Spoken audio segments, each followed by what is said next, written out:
Okay. Good afternoon and welcome to our Finance Committee meeting for Tuesday, June 23rd, 2026. And I will turn it over to Greg Patrick. Thank you, Madam Chairman. We have a number of items on the agenda today. First, we'll talk about some proposed amendments to the Hill City Howlers franchise agreement. We had scheduled a request to apply for a fire department grant. The fire department in the last couple of days has decided at this point to not apply for that grant. So we will be back should they change their mind there. Then we have two budget amendments we'd like to discuss with the committee. The first is related to the fire assessment that was presented to City Council last week. And the second is related to the water and stormwater CIP. If you'll remember, the original CIP was adopted with no rate increase. Council then subsequently adopted a rate increase for the water and stormwater budgets. So this amendment would go back to the original CIP. And then we have other information. We have the typical other information, and we also have at the chairperson's request a state budget update. So quite a bit going on there as late as yesterday. So with that, if it's okay with you, we will go ahead and get started with the Hill City Howlers franchise amendments. All right, this will come to City Council for a vote. I believe it is a public hearing scheduled at the next meeting on July 14th. So no action is required of the committee today since we don't want you to get ahead of a public hearing. But the Howlers approached us with two requests for amendments to the franchise agreement, both relatively minor and we think make good sense. The first is in the original franchise agreement, the rent payment was due all at the beginning of the season. So it's $132,500 a year in annual rent. It was all due at the beginning of the season. They have asked that if they could pay that over two installments, one at the beginning of the season and one at the end of the season when cash flow is, they're in a better position cash flow wise there. Everything else still applies. We'll still increase that rent annually at the rate of CIP or CPI, I'm sorry. And the second is in the initial franchise agreement, there was a requirement that the Howlers obtain a performance or other surety bond. They have worked with a number of insurance agents and brokers to find a bond that would fit a minor league baseball team and have been relatively unsuccessful. The one bond that they did find was going to be extraordinarily expensive, and this was never meant to be punitive. So we've worked with the city attorney and he has recommended a change in the language from surety bond or other bond for the benefit of the city to guarantee bond, letter of credit, or other security for the benefit of the city. So we can still have that the financial security that was intended in the original franchise, but do it in a way that's not going to be financially punitive to the Howlers. So that is that update. Any questions there? Anybody have any questions? No questions. No questions? No? All right. Excellent. Sounds good. Thank you. The next item we have is the budget amendment for the fire assessment items. Ms. Donowit. All right, thank you very much. So this item will come for vote tonight during the general business section of tonight's meeting. So based on the results of the assessment that was done for the fire department, we're looking to implement 3 of those changes now. This would be funded out of the 2027 reserve for contingencies. So not the current one, but the one starting in July. And the first one, this is recommendation number 3, to elevate the role of emergency management services within the department's organizational structure and culture. So this would be an assessment done for EMS to understand better what they do and what they should be paid and how that should work. The cost was not given by the consultant, although we estimate it could be up to $100,000. It's primarily a look at the shifts that they operate on. Right now, fire and EMS are on a 24, 48-hour shift, which means they work 24 on and then 48 off. There are a number of different shifts that organizations have implemented across the country, and just want to get a better understanding of whether or not in today's operational environment that 24-48 shift still is the preferred option. Okay, the second one is recommendation number 4, and this is to create a dedicated human resources leadership position embedded within the department. So this is a civilian position. It's estimated to cost about $102,000, and it would be a full-time position. The third one is recommendation number 11, to establish a formal training program for current line staff and adding a lieutenant or captain coordinate department-wide training to help better sustain the training structure for the department. The estimated cost is about $108,800, and it is a sworn position. So those are the 3 recommendations to go ahead and move forward with. And again, got questions, it'll come tonight for a vote. So we would ask that you all vote on this so that it can come as a formal recommendation from the Finance Committee should you approve it. And this item does not require a public hearing. Correct. So we would, as Don said, ask for a recommendation from the Finance Committee. Okay, any questions? So it's for number 2, what was that, the personnel? What was that number 2? The HR And position.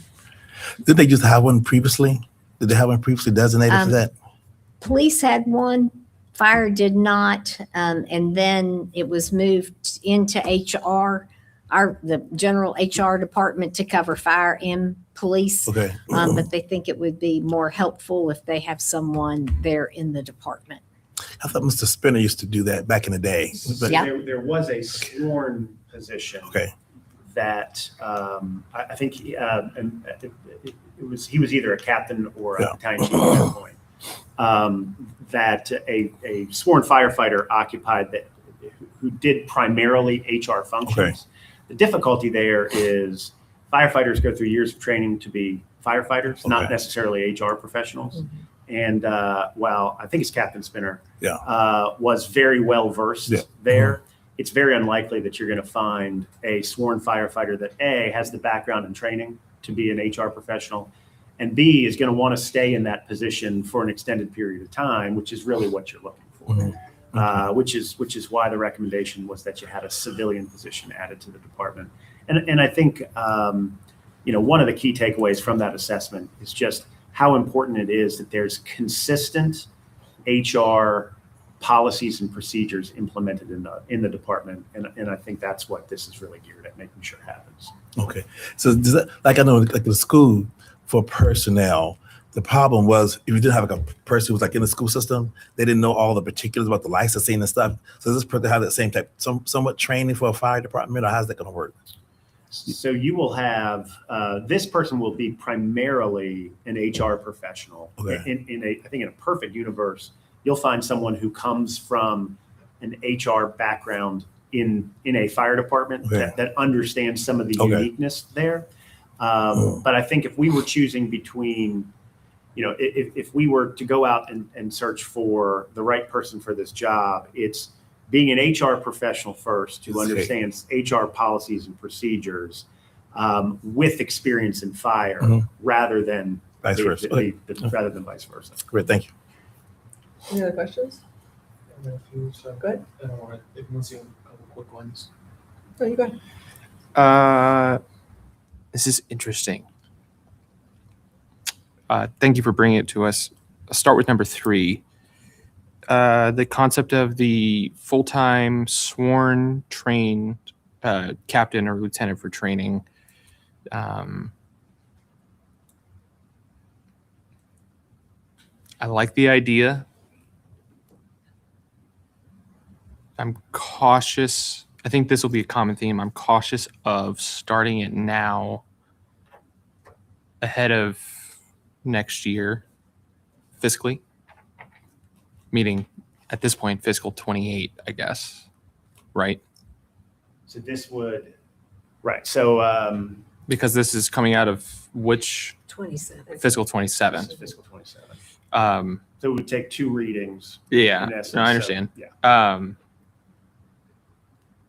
I think that's going to be my common thread. Number 2, for the HR person, would this HR for the fire department have any other portfolio, or would it be strictly fire department? It would be strictly fire department. And I know we had just mentioned this, so forgive my ignorance. Do we have anyone else who's specifically for departments? On police, they have a Mostly dedicated person? yes, and they have a team over there Yeah, that does a lot okay. of this work. Okay. Same concept. Point number 1. If I was to make this very rudimentary, this would be $100,000 for studying the concept of a 24 hours on, 72 off shift program. Is that No, we would certainly look at 24/72, but there are many other types of shifts out there that exist beyond. my eyes gravitated toward the 24/72 in the agenda, so that's the only reason I mentioned that one specific. So just in general, other concepts. Correct. Okay. Right. And there's what it comes down to is you've got on the EMS side, there's a lot of stress put on the EMTs in the fire department. On the fire side, Can I interject just really quickly? And then I want to have this conversation. My whole point is $100,000. If you look forward at the monthly revenue collections update, seems to be performing somewhat well. I'm just hesitant of taking 300,000 out of the 1.2 million for reserve for contingencies when we're going to be banking on keeping 2 full-time and $100,000 to study something that I think we can at least start to get some info ourselves. Maybe, don't know. I'm open to the conversation, and thank you for letting me cut you off. I certainly see the value from the individual firefighter, whether it's 24 on, 72 off. Well, mathematically, as I understand it, you would actually have to backfill that with a lot more firefighters because you've now created more shifts or more openings that you need to backfill if you can follow the math on it. I think the same would be said if we did fewer hours on. I'm not sure. But just by a simple mathematical equation, I feel like we can arrive at some of those conclusions, could we not, without spending a lot of the cash? So I think the study itself is one-time funding. I think that's important. We don't know that it'll cost $100,000. We would put it out to bid, but I think we wanted to have enough funding set aside. Should it come in for more expensive than we would typically expect. I think that the key here is we've gone through an assessment process with the fire department, and these are 3 of the initial and immediate recommendations that the assessment made to make improvements to that fire department. I think every member of that fire department is looking at us right now and trying to determine if we are going to take the study seriously and move forward and make these investments. I think there is, if you talk to members of the fire department, I think what they'll tell you is we have done studies in the past, and those studies have gone on a shelf, and they've not been implemented. So I think with the study, one of the things that we have to be careful of is it financially, looking at a 2472 versus a 2448, it's obviously going to be more expensive. And if this is an analysis that the city administration does for the fire department, I think there would be some skepticism if we came back and said, we don't recommend 2472, right? Because there's a financial reason why that would be difficult to do. I think what you get with a third-party assessment is very much what we got with the last assessment is you're going to have folks who come in and they're going to look at the issue from a 360-degree perspective, and they are going to make recommendations based on a whole lot of different criteria that I think everyone can buy into and believe as being, fair deal. Yeah. I'm also trying to be mindful of when the grant runs out for the new fire department, we've got, is it 16? 21 firefighters. 21 firefighters that we're now going to have to be proudly responsible for. Right. So I'm trying to package that all together. I don't know if I have a recommendation one or the other at this point how to engage this. So I'd be curious what everyone else is. It's not for a lack of support. It's about the proper way to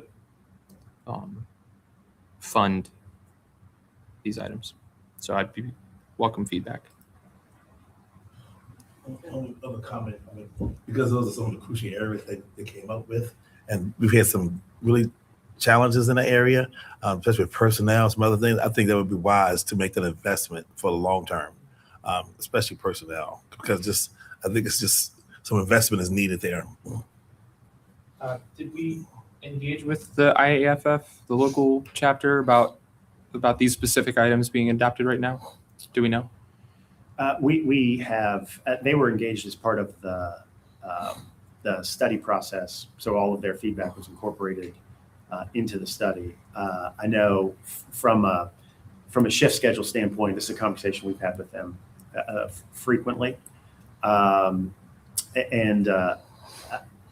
I don't want to speak for anyone in IAFF, but I think they would be very supportive of all three steps. Would staff be opposed to the concept of recommending council take this up via a public hearing, first meeting in July? That way it gives ample time for community feedback, gives time for IAFF if they do want to provide public feedback on it. Is that something you would all object to? Because that's where I'm leaning towards. So I think in an ideal world, the amendment takes two readings. I think certainly if council wanted to gather feedback before the final adoption, I think doing a public hearing in July would be perfectly reasonable. That being said, I think we'd recommend we still do the first reading today, since that's really just an opening, and then make the ultimate decision in July if council wanted to have a public hearing subsequent to that.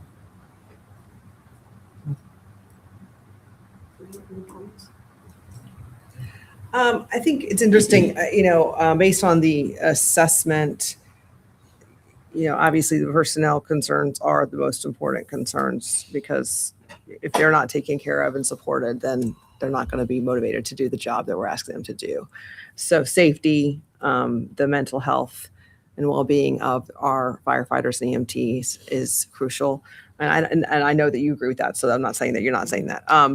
The HR position, I think, is very important to consider, because I think what we heard was that having someone, maybe potentially in this case, that is also a firefighter, their concern was that there might be some bias based on some of the feedback I think I recall hearing. Not that that person that you referenced was doing that, but there was concern about things being consistent based on disciplinary actions. And so I think having someone that's independent of the fire department and being more like just like a civilian would be good. But I do echo the concerns about the money, but I think we need to listen to what was said and be thoughtful of that as we're considering this, because it is crucial that we take this seriously based on what we all just have gone through this past year, and make sure that our firefighter family understands that we are listening to their concerns that were shared. So I do want to hear the rest of council and their thoughts on this. If it came from reserve for contingencies this year, based on what Councilman Feraldi's concerns are, obviously that's one-time funds. We have to find it next year for operating. So we're just kind of filling that gap right now, and then would have to continue to fund it years going out. So, and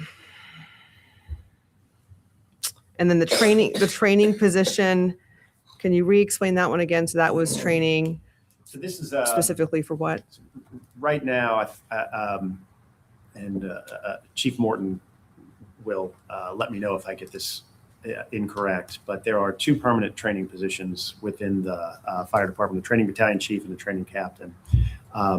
Their focus is almost entirely on the academy, Okay. and making sure that we get recruits through the academy. Mhm.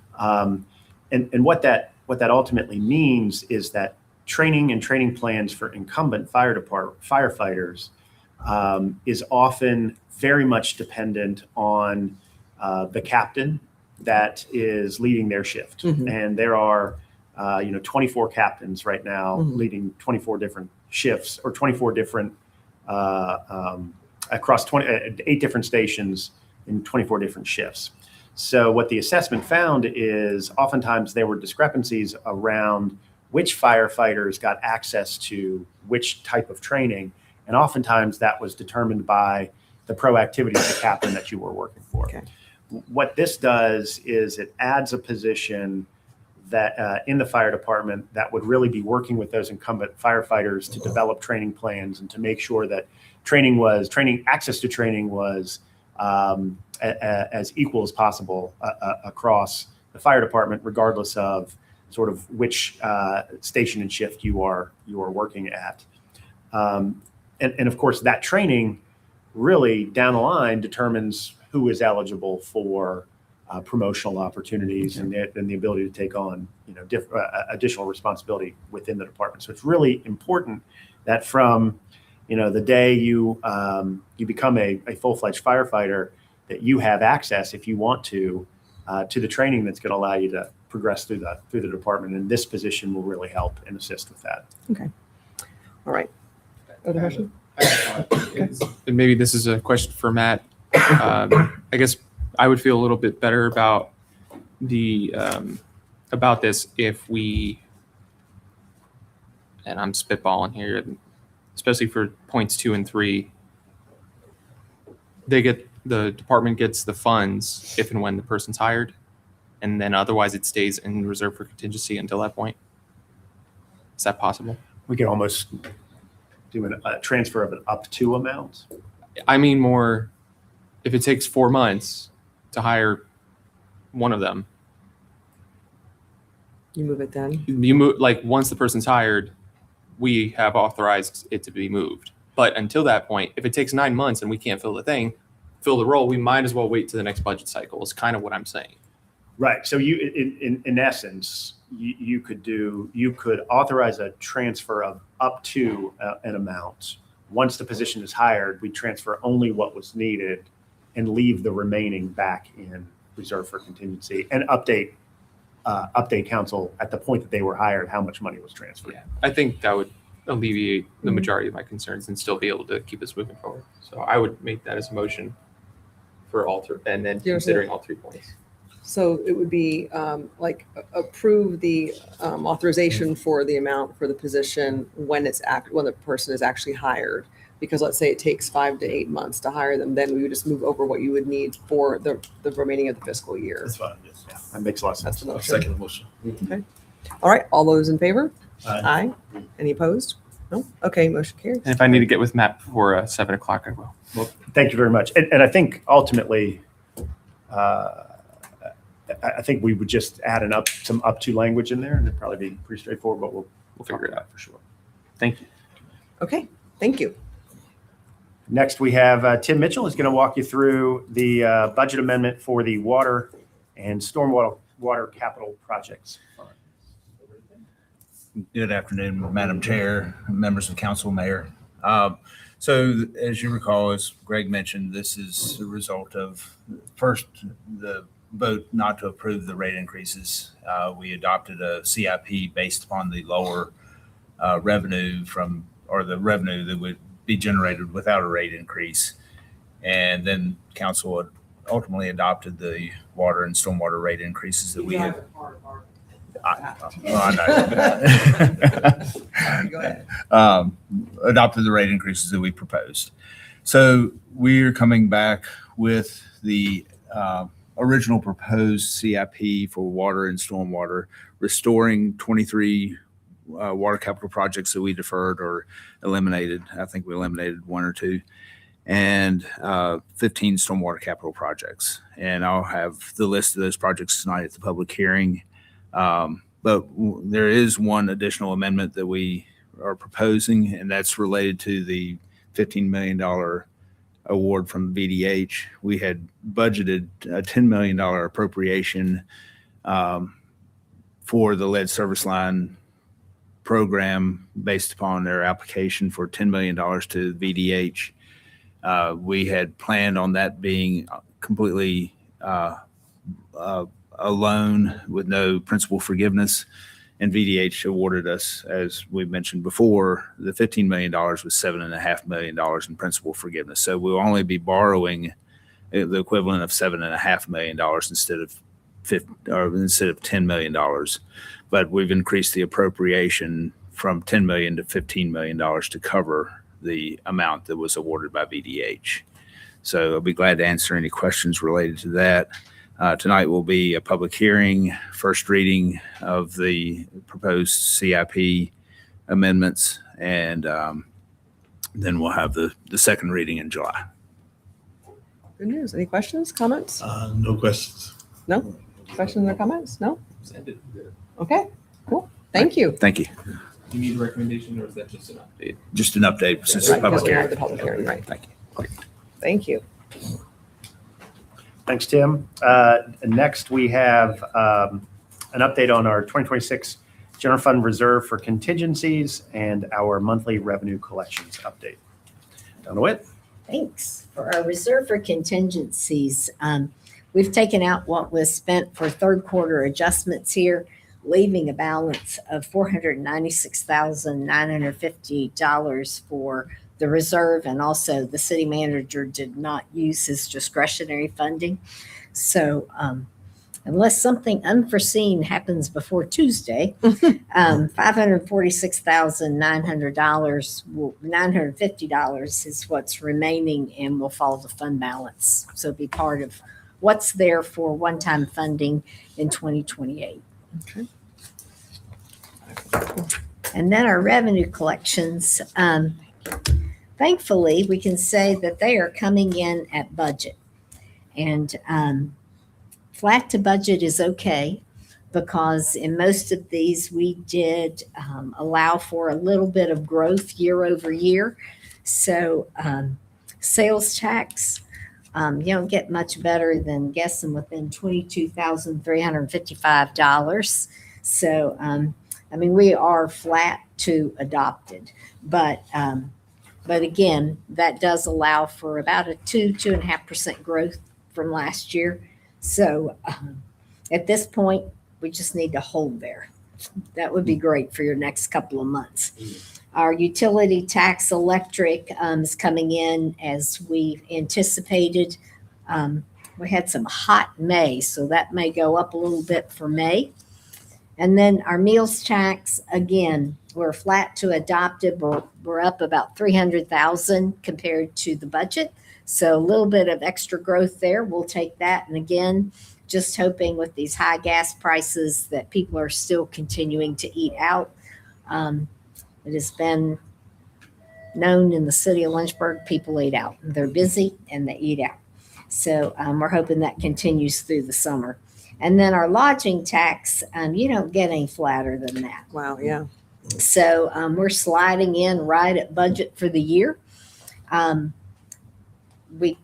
course, we have graduations in May, so this number is going to tick up for May. So hopefully we had more kids graduate, so more parents came. And so hopefully that number is going to hold for us as well. But right now we are seriously sliding in at budget.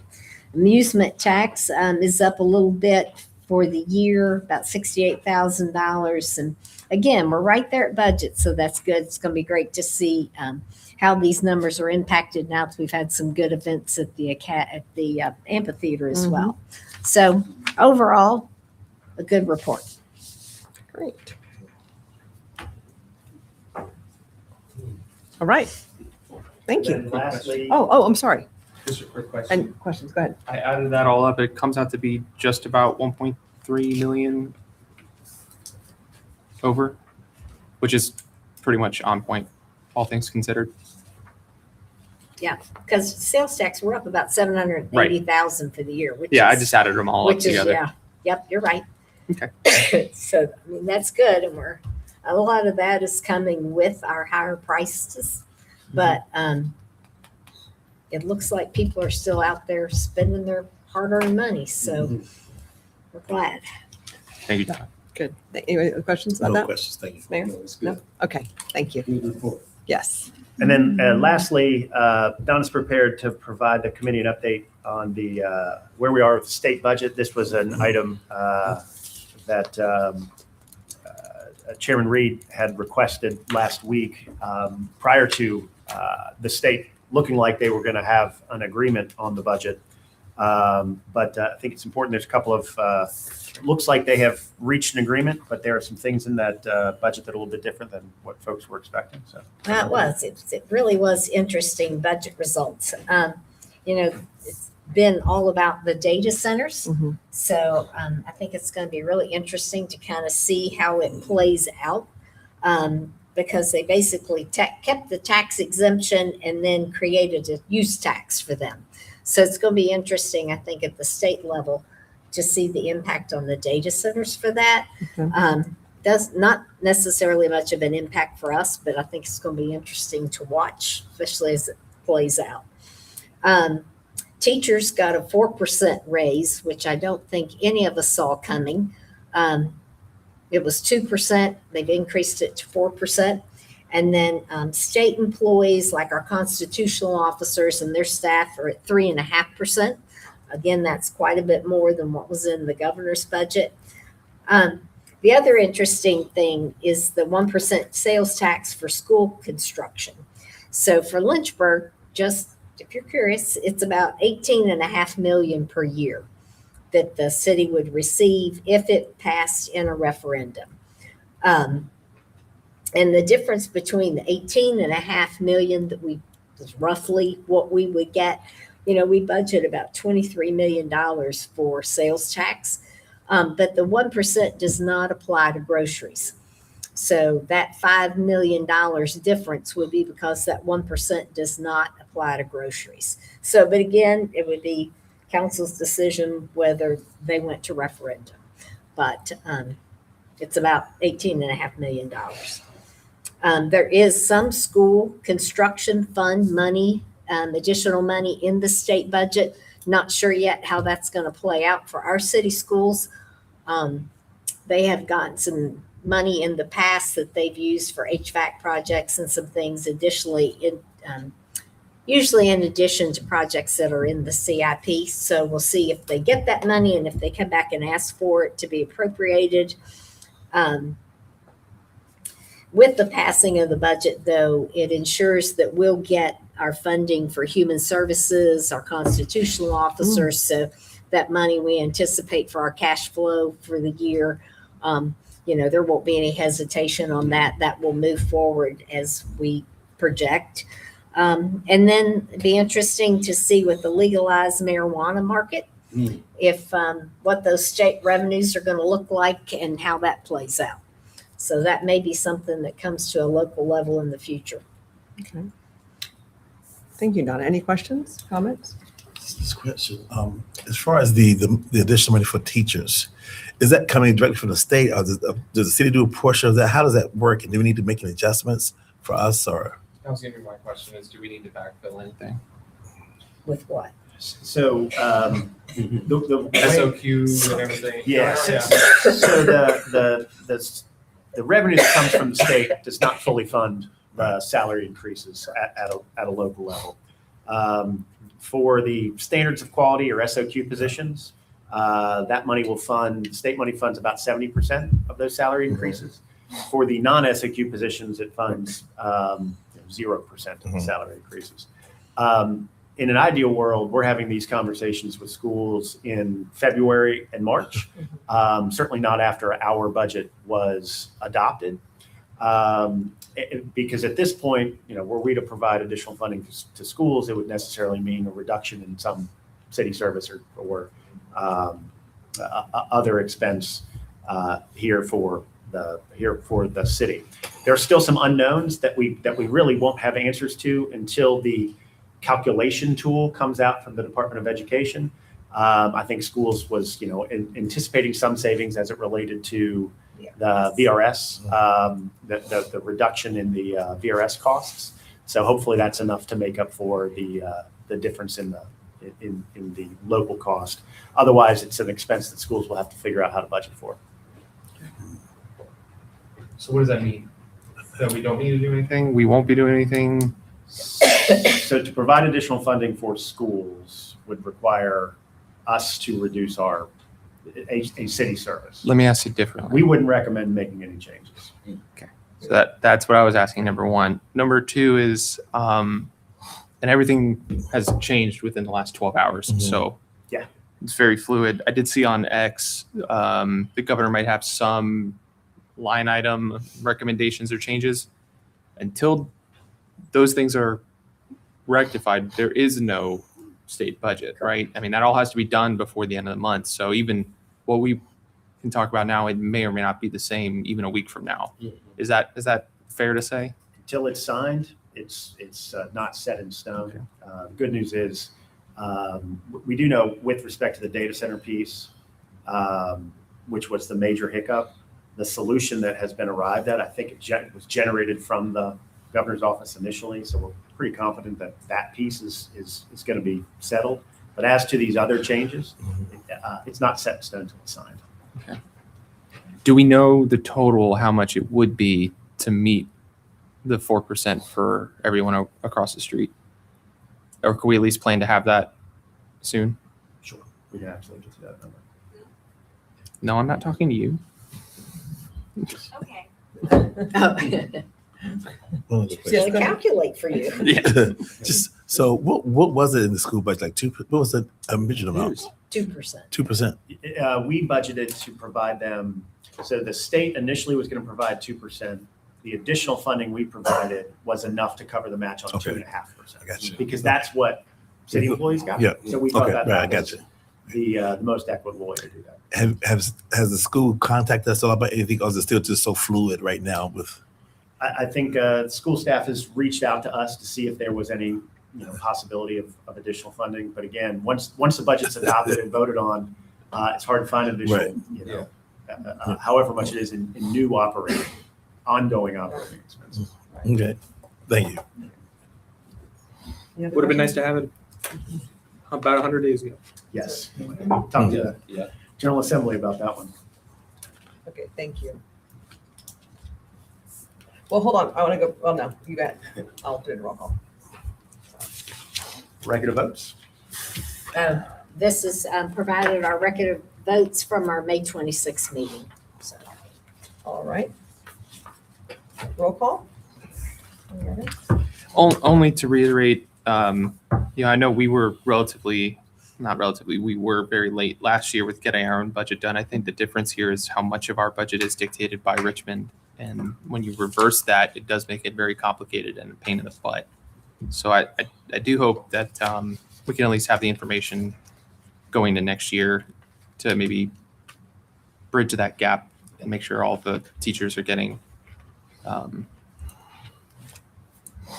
the same increase. Really, really unfortunate that this is where we're at, but adapt and overcome. Only that question I had was just about the state budget situations and how that affects the schools and all that. So we discussed that. So thank you for that. Appreciate it. I would like to ask if this is our CFO's last revenue collections update and reserve for contingencies update. it is. It is. Oh. Well, I would like to, or your last finance meeting. It is. Well, I would like to thank Ms. Witt for your years of service to our city and to the finance department. And if you all could see how amazing she did for getting those numbers very, very close in the predicting category of just wisdom that you have brought to this table 30 years that cannot be replaced. And we really do appreciate you. You have been so valuable, more valuable than I can even imagine because you've been here so long. And we will miss you and we are grateful for you. And you're just a really good woman. And we think you will be very missed. And thank you for all that you've brought to the literal table here during these meetings and during all of our other meetings. And we wish you well in the next season of life. Thank you so So much. thank you very much. Anyone else? All right. And with that, we are adjourned and we will have our next finance meeting on Tuesday, August 25th, 2026 at 3:00. And hopefully Ms. Witt will be somewhere floating around on a body of water with her grandchildren. Yes. Thanks so much.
Praise the Lord, everyone. Welcome to our work session, City Council work session, June 23rd, 2026. Now I turn you over to City Manager Bender. Thank you, Mayor, Vice Mayor, members of City Council. Before us today, we have a work session. Our business item briefings, as we know, are staff's opportunity to engage you on a impending or a later vote about a certain topic. There are 3 that are styled for you today. Also, we have an opportunity to hear from Tom Martin and Derelict Buildings Dashboard. We like to measure things. We like to see where progress is being made. And we have excellent data analysts who have taken some of the work that has happened in community development and consolidated it and made it into a resource that I think not simply us here, but also the people in the public will be thrilled to use and be inspired by what shows them. Roll call, we have 1 closed session item. And Mayor, if I may, I've asked Tim Mitchell, our Utilities Director, to do a quick pop-up about the lead and copper rule compliance. Mr. Mitchell. Good afternoon, Mayor, Vice Mayor, members of council. So the General Assembly passed legislation this year unanimously to allow localities to do private side investigations of service lines. As you may recall, we have to identify all private and public side service line materials by October of next year. Any that we have not identified have to go into a replacement plan. So it's very much advantageous to identify as many as we possibly can. So the legislation allows us to investigate on the private side. And what that means is on typically the water meters located on the right of way or property line, and just past the water meter, it would be the customer side service line. This legislation allows us to go on the customer side, and what we would do is a small excavation pit with a hydro excavating. So it would be about a 12-inch diameter hole down to the service line for us to identify the water line material. And then that area would be restored. And that would be beginning July of this year. So I want to make council aware of that legislation. Our plan is to we have to give the homeowners 14 days notice before we do that. Our plan is to start tomorrow by notifying the customers that we were going to start with, that we're going to be doing the investigation. And then starting July 6th would be the beginning of the investigations. So I want to make sure the council is aware of that legislation and aware of our activities in case you get questions from your constituents about what we're doing. But I'll be glad to answer any questions, and we can provide additional information. We've done an informational video. We'll be doing some press releases and more information going out to the public related to this to try to make them aware of the program as well. But with that, I'll be glad to answer any questions.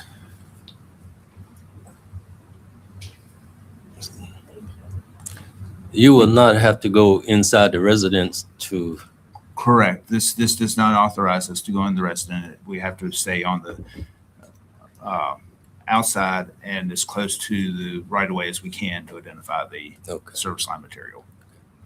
So, and it's very quick. We don't have to shut off their water or anything like that. So a lot of times the customer won't even know that we're out there. We'll do the work and restore it and be done and gone. Yeah. Okay. Anyone else? No? Thank you, Brother Chen. All right. Thank you. Mayor, thank you. That was the pop-up. Turn it back to you. Okay. Next item is business item briefing, Concord Turnpike, Ms. Freshhausen. Did I say that right? Freshhausen, yes. All right. I don't know. There we go. I still say this briefing. Either one is fine. Thank you, Mayor, Vice Mayor, members of council. The purpose of this petition is to allow for the adaptive reuse of the existing historic structures located at 1612 Concord Turnpike. Planning Commission recommended approval of this petition at their meeting on June 10th. Our future land use map recommends downtown uses for the subject property. These are our central commercial core areas and contain a mix of retail, entertainment, restaurant, office, and residential, and other uses. Demolition of historic buildings is considered inappropriate in these areas. The The subject property was annexed into the city in 1870. The existing I-3 heavy industrial district was established in 1978. The future land use map designation for downtown use was established by our Downtown 2040 Master Plan, which was adopted by Council in 2018. The plan also identifies this area as a gateway. These important areas signal arrival into downtown Lynchburg and the city. The subject property consists of about 3 acres. The property contains a 59,000 square foot, 2-story brick warehouse constructed in 1899. The property also contains smaller outbuildings and is bound to the east by Concord Turnpike and the James River, to the west by Norfolk Southern Railway, and there are industrial uses adjoining the property on the north and south. The property is located within the Lower Basin Historic District, which is listed on the Virginia Landmarks Register and National Register of Historic Places as of 2023. The warehouse, built in 1899, is listed as a contributing structure to that district. So the property is eligible for state and federal historic tax credits. Using the tax credits for rehabilitation of the building would ensure that any historic features would be preserved. The property is also located in the flood zone, and a large portion is currently located in the floodway of the James River. FEMA is currently in the process of updating the city's flood maps. The initial draft maps show this area being revised, which would actually remove the property from the floodway itself. Whether ultimately the area is revised or not, the petitioner would tailor building and site plans to meet whatever applicable regulations are in effect at the time. If the petition is approved, the existing warehouse structure would be renovated to include a mix of hotel rooms and/or apartments on the upper level with ground floor commercial, including a restaurant, event spaces as potential space for other tenants as well. Amenities for residents and/or hotel guests include a pool and gym. As mentioned previously, the current I-3 zoning does severely limit redevelopment opportunities on the site. Many of the permitted uses in the I-3 district would most likely be inappropriate for a gateway as described in the Downtown 2040 plan, and the proposed B4 urban commercial district would allow flexibility in the range of uses and development standards for the site, also aligning with the future land use map recommendation. This item would return for City Council public hearing on July 14th. Thank you. Any discussion?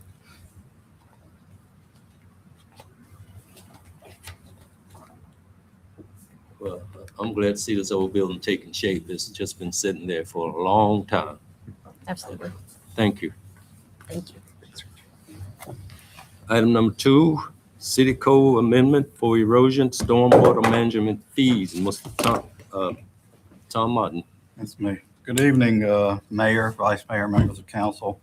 First, let me preface, this is not my fault. These are state fees, and they will be across the entire state. Everyone has to charge the same fees. So the city owns and operates a separate stormwater system, an MS4. Then that system discharges ultimately into Blackwater Creek, Fishing Creek, and the James River.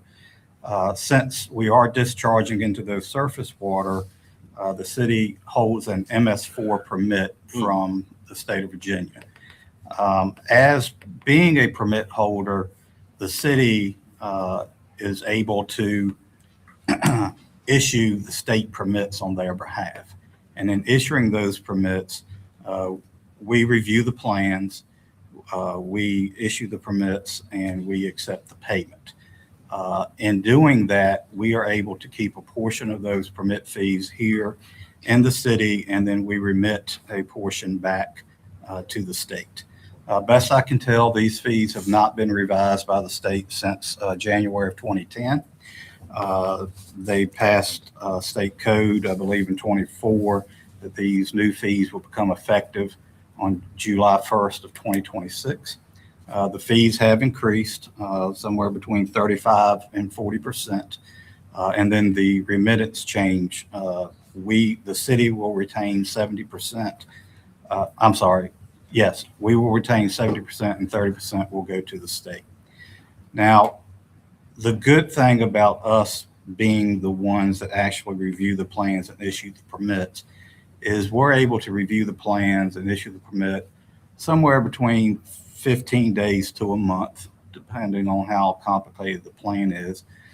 I spoke with one of my colleagues in a neighboring locality. Since they're not doing it and it's being done by DEQ, it's taking anywhere from 2 to 12 months to get these permits issued. So us being able to do this in-house is keeping business moving forward. So while we don't have a choice, it is a requirement of the permit. It is beneficial to us to have this, and this will become before you on July 14th for a public hearing. Okay. If you have any questions, I'll be happy to answer them. Mr. Gamer? Thank you, Mr. Mayor. Tom, has there been any opposition to the 35-40% increase in fees? I have not heard of any. I spoke with my colleague in the neighboring locality. I think the engineers are aware of it. I'm not sure if the developers are yet, but they are It's definitely. pretty significant increase. Yes, sir. Some of the fees are very significant. Yes, sir. Thank you. Yes, sir. Mr. Mitchell? Thank you, Mr. Mayor. So what we're looking at, this is just to be clear about, this is a state mandate Yes. that this is coming. Is this something that goes into effect July 1, or is this something other than that? It goes in effect July 1. Okay. And since the fees are in our code of what the state requires, we need to amend our ordinance. So this is clearly an example of what the Democrats and Abigail Spanberger meant when they said we were going to get affordability. You know, one of the things that's interesting to me is the amount that these fees are going up. It's incredible. What can we do to offset that? What other fees that we are charging could we look at to offset? Because this is specifically going to be paid for by developers, I'm assuming. It is developers, landowners, anyone that's disturbing land, needing to do erosion sediment control of stormwater. Just looking at it, and I'm not arguing that it's a lot, but typically the city is collecting anywhere from $35,000 to $45,000 in fees annually, and then we remit. It was 28, now it'll be 30% that goes back to the state. I mean, really, the only thing that we could do is look at our permit fees. But again, us doing this in-house is saving the developers time. Sure. I mean, 15 days to a month compared to 2 to 12 months, time's money, I would think. So, Absolutely. And I appreciate that. And I think that we do need to do it in-house just for that purpose also. But I think not only do we need to try to save developers time, but we also need to try to save them money. So I'd be interested to see what we could do to offset this and any other fees that we're charging right now for development and construction, because this is just going to make the cost go up. And that's going to get passed on if we're doing new construction for residential, whether it's apartments or whatever it may be. This is going to get buried into the cost of that development, and it's eventually going to get paid for by the tenant or by the homeowner or by the property owner, whoever it is. And anything we can do to try to keep it low on the front end, I think is going to be helpful. and yes, sir, I understand exactly what you're saying. I do want to remind everyone that these are statewide. So regardless if you're in Lynchburg or Richmond, you're paying the same fees. Sure. And I understand that and I appreciate that, but I want to try to figure out how to make Lynchburg more affordable for people to build and develop in than Richmond or other places. So Valid these point. fees are going statewide. Well, then what fees can we offset with at the local level that can make people say, hey, you know what? That's an attractive city. I want to build, I want to develop in that city. Thank you. Yes, sir. Anyone else? Mr. Tillman? Mr. Mayor, I appreciate Mr. Mischin's point. I was thinking in a slightly different vein, though. I was wondering, with the projection of these fees, if there would be opportunity for the possibility of a position that could expedite coding in general when it comes to the building process, whether it's in this area or another area, to kind of streamline that process a little bit. Well, I think we first have to look at how much fees are actually coming in, whether it is actually a position or not. So the staff that actually are reviewing the plans, issuing the permits, are actually housed in my office, and we Right. collect the fees. Then we ship it over to Water Resources, and it goes into, he's not here anymore, but it goes into the water resources budget. And some of that money actually does come back to us in forms of helping to Okay. fund some positions. But yes, ma'am. Okay. Thank you. Anyone else? Thank you. Mr. Martin. Number 3, zoning ordinance amendment for data centers. Data centers. Data. Ms. Freshour. Got it. Thank you, Mr. Mayor, Vice Mayor, members of council. I'm here to talk to you today about data centers. Seem to be a popular topic of discussion seemingly all around us in many counties, especially over the last few months here in the region. Many localities across the state are seeing these uses come into their communities and learning how to regulate them. In some cases, localities are even learning maybe a little too late that they would have liked to start regulating them before the uses were established. So Lynchburg has not had any formal proposals for a data center at this time. And typically, when you think of a data center, you picture the large warehouse-like structure on a huge parcel of undeveloped land. Lynchburg is a city, we just don't have the available land area that a lot of the counties do. So this is not necessarily something that we think is on Lynchburg's doorstep, but the industry does continue to grow and evolve. So, there's potential that we could get a request for one of these facilities in the future. The intent is not to preclude those facilities, but just to be prepared. So to begin our proposed code update, we would define data center. Our ordinance does not currently define this term specifically. This is the definition as recommended by Planning Commission. The definition also specifies that the supporting equipment is considered part of the data center for purposes of our ordinance. Understanding the impact that these facilities can have on communities, the purpose of the proposed ordinance is, I think of it as threefold. One would be to mitigate impact to surrounding land uses, to preserve our business districts for commercial uses, and to give the city the opportunity to evaluate data center proposals on a case-by-case basis. Planning Commission had directed staff to look into possible data center zoning updates last fall in September. A work session was held in April where we discussed potential updates, and a public hearing was held last month on May 27th. Planning Commission recommended approval of the draft ordinance. To start with kind of where we are in our current ordinance, data centers fall under the definition with data processing, management, web hosting, computer data storage, et cetera. These uses are allowed by right in all business districts, all industrial districts, and the IN2 institutional 2 district. This means that proposals for data centers could be approved administratively rather than city council being able to approve or deny on a case-by-case basis. We also currently don't have any specific land use standards for data centers, like extra setbacks or anything like that. In the draft ordinance, data centers would be removed as a by right use and changed to a use allowed by conditional use permit in the industrial districts as well as the institutional 2 district. This map shows that change, so you can see going from the commercial, industrial, and IN2 to removing the commercial districts. Again, if it's by right, council doesn't have the oversight. The proposed ordinance would take out the commercial districts and only allow them by a conditional use permit in industrial and IN2 areas. Planning Commission also recommended a 1,000-foot buffer from resource conservation and residential zoning districts. And this map shows those buffered areas. In addition to changing the areas where they would be permitted and how they're permitted, the proposed amendment would also set land use specific standards for data centers.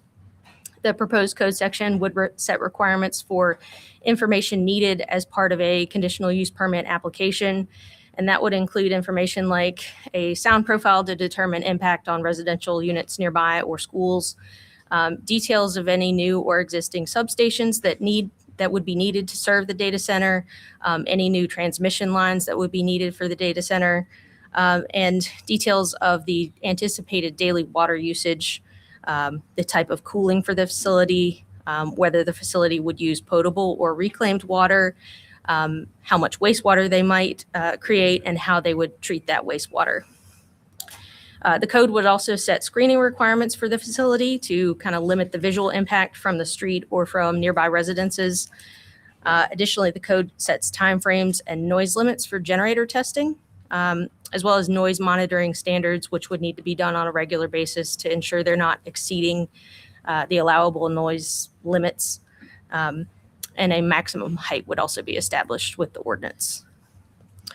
So that summarizes the proposed changes. They are outlined in that summary sheet with the changed sections that you can see.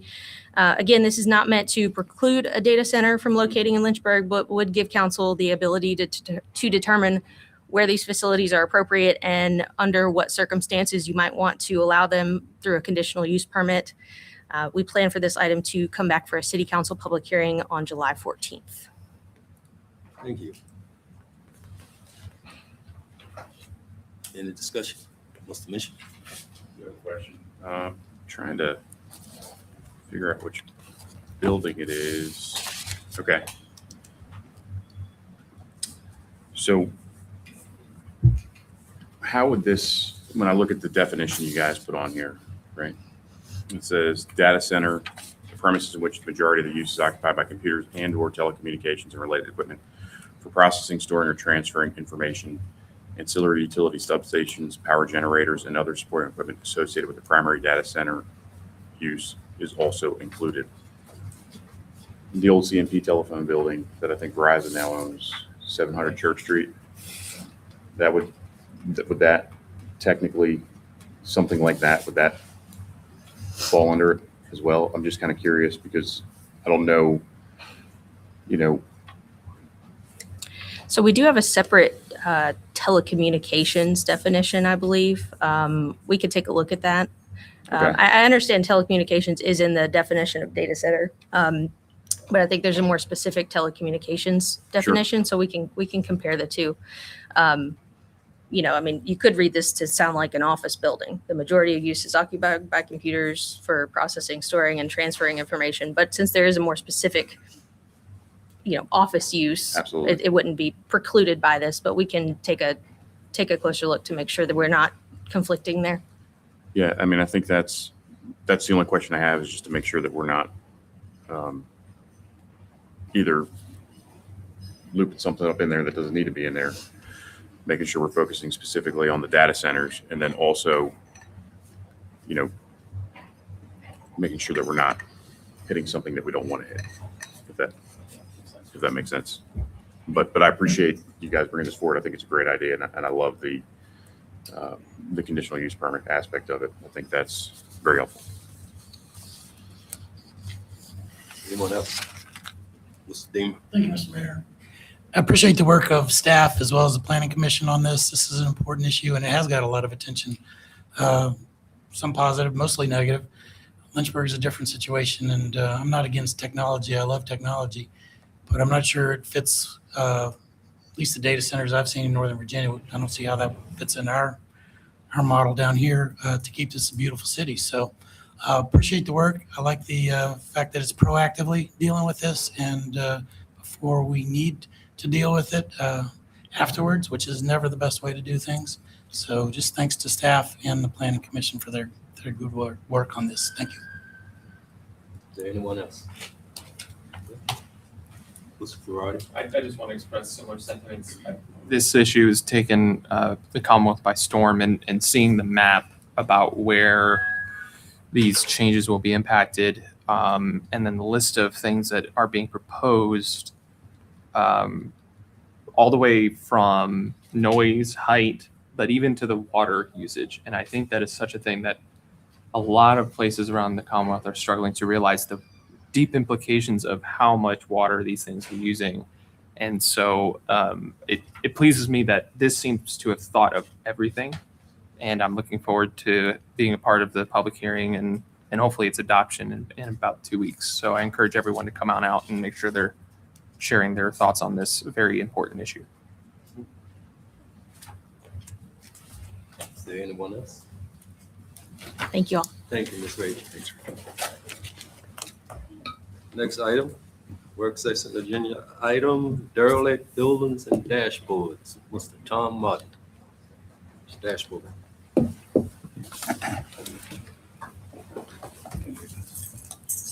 This is actually Tom Martin and Sean Conway, Tom and Sean.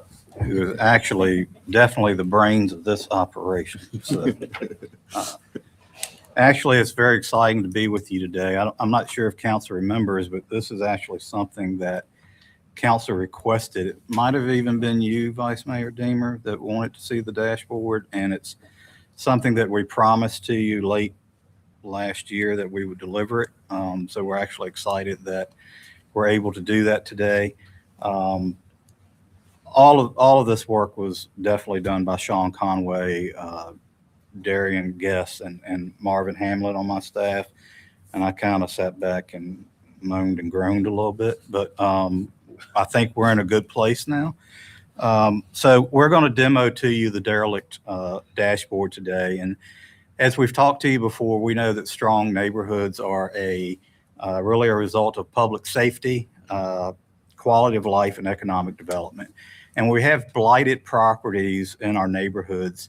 It often results in reduced property values, crime, rats, all kinds of other vermin. Now, you know, community development does a lot of different programs to help deal with that. But today I want to talk with you about the derelict buildings ordinance. This ordinance was adopted in 2022 by council. And in order for a building to be declared derelict, it has to be one that might endanger the public health and safety and welfare. And for a period of 12 months, it has to have been vacant, boarded up, and not lawfully connected to electric, water, and or sewer. So essentially, these are condemned buildings. If the building's declared derelict, the owner has 90 days to submit a plan to demolish that building or rehabilitate the structure. The plan needs to be reasonable and it has to have a timeline. Now, what we are seeing and what the data will show you is that when the building's declared derelict, it actually, a lot of times the owner is encouraged to sell to someone who purchases the building and then actually rehabilitates it, which is good because our ultimate goal is not demolition, it's rehabilitation, and it's to keep people in homes or create new home ownership opportunities. Failure to submit that plan, however, will result in a $500 monthly penalty. So before we get into that, I want to kind of remind you of where we've been. Obviously, everyone knows I've been here a minute. I forget if it was senior. I forget what it used to be called. But anyway, prior to 2024, when we started enforcing this derelict ordinance, what would happen is we'd get a call, we'd go out, we'd put a green placard on the door, okay? We'd condemn the building and it would sit, okay? And it would sit and it would sit and it would continue to deteriorate. And we'd go to court and they might get fined. More often they wouldn't. And it would just year after year, it would continue to deteriorate, continue to have negative effects on the neighborhood.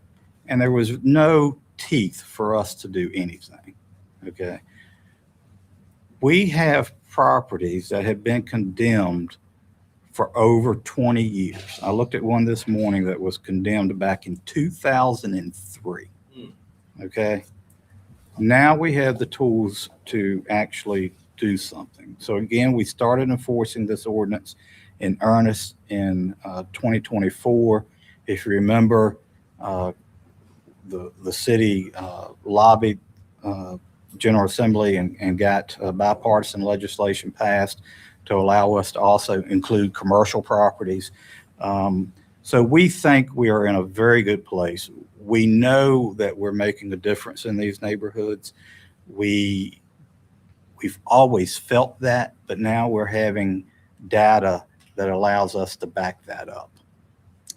This dashboard is going to go public tomorrow morning, I believe. Yeah. Right? So again, Sean Conway. And it's going to give people the ability to look at these structures in their neighborhood, or to see if there's one that they think should be. Maybe they will call us, or if they're interested in investing in it, purchasing it from the owner, maybe they want to do that and rehabilitate it. Look, when I took over this program, well, I didn't take over the program. When I took over as director of community development, definitely nothing against the former director, because he did a wonderful job. We had north of 300, 320, 340 condemned structures. We're now sitting at around 261.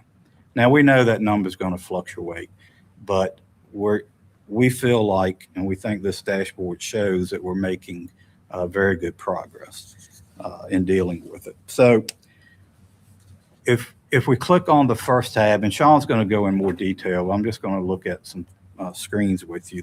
The program overview. Since we started enforcing this really in earnest in 2024, there's a couple that we put in late 2023. There's 106 derelict cases that have been started. Of those 106, 73 of them residential are still active. 25 of those have been closed. Now, that means they were either demolished or rehabilitated. We now have 8 active commercial cases that we're working in.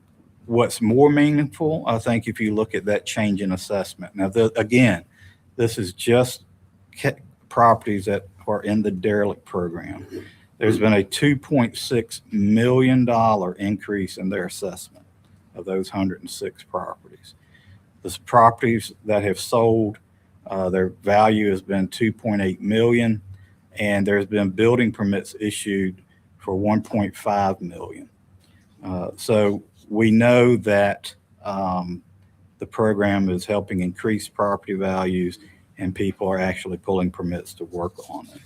If we go to the billing summary, we can see that overall the city has billed $483,778, either in demolition cost recovery or the civil penalties. Now, when you look at this, you can see that only about $61,244 have been paid. Now, if that raises questions, yet I want you to know that our billings and collection staff does a great job in tracking these cases year after year, and they're good at getting the money. And that might either be through tax sales or when the property changes hands. So it's kind of a mission.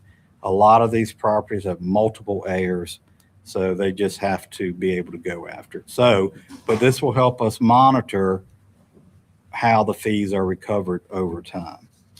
So I've shown you the outcome summary. If you could click on that, Sean.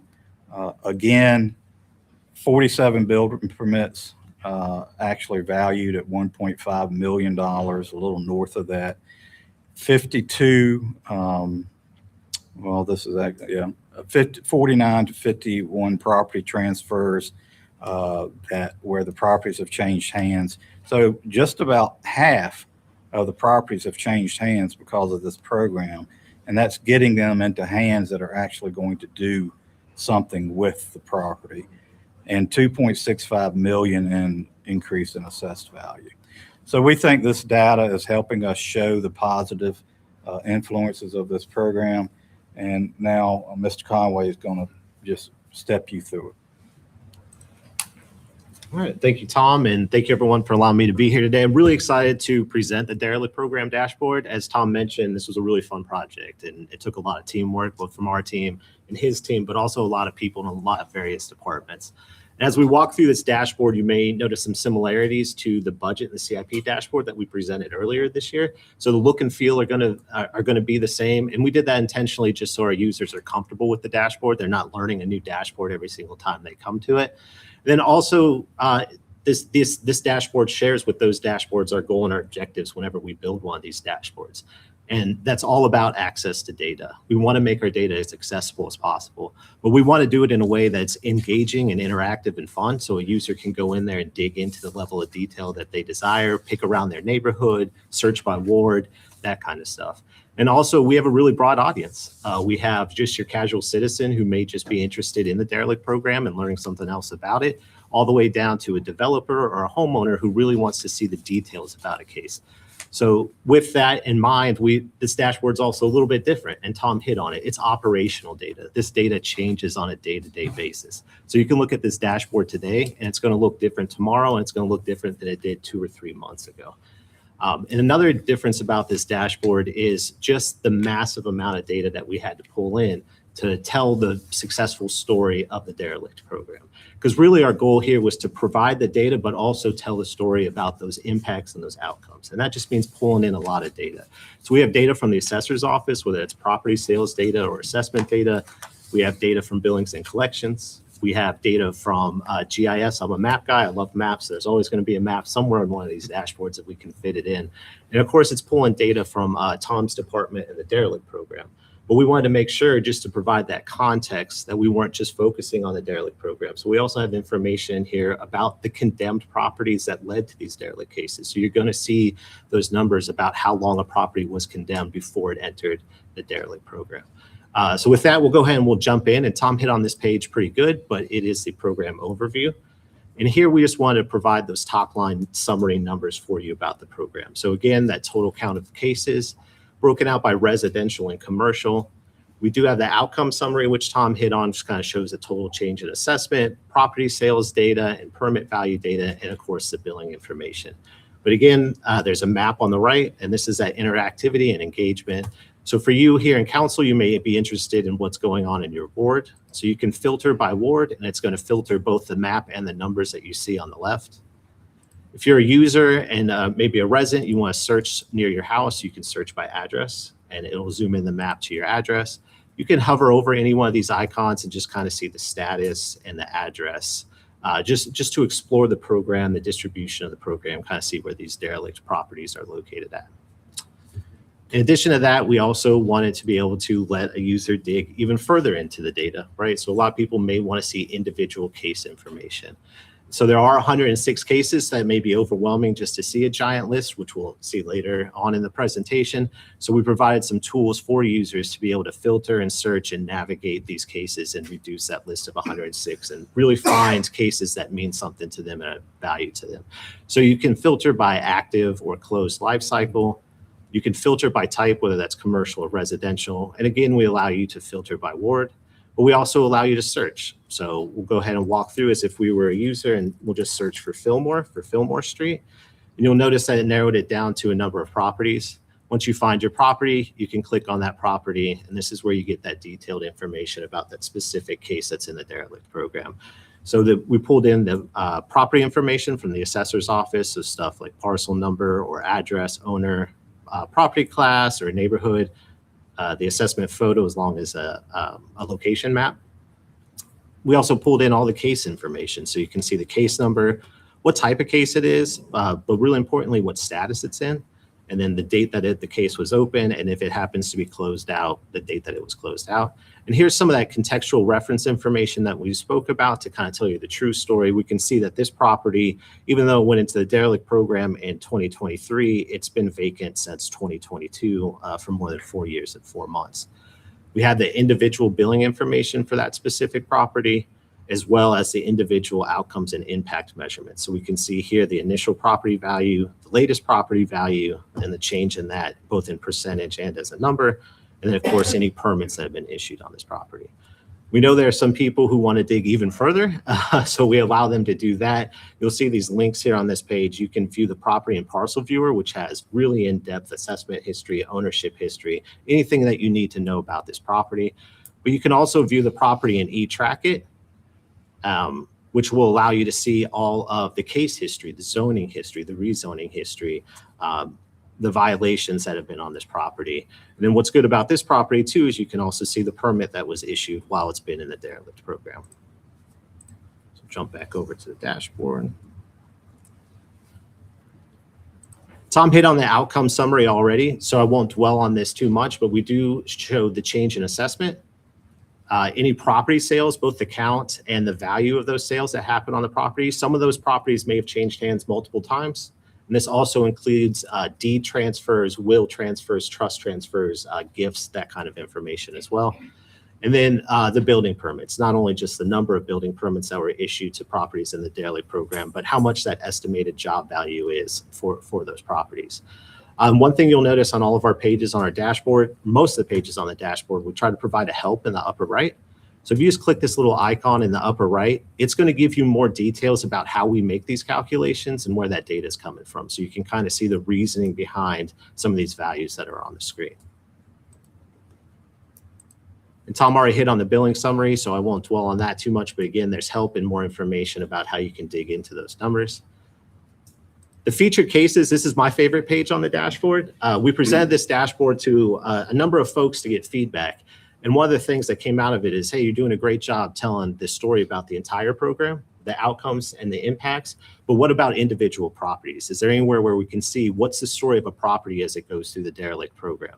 And so we worked with Marvin, who's great this entire process. None of this would have been possible without Marvin. And he had 3 right off the top of his head. And so on this page, you're going to see an example of a derelict property that was privately demolished and has an open lot, and that is 814 3rd Street. So this property was condemned for 16 years. It entered the program, was privately demolished, and now you can see in the picture on the right, there is a lot available for infill and redevelopment in that neighborhood and no longer a blighted house or structure.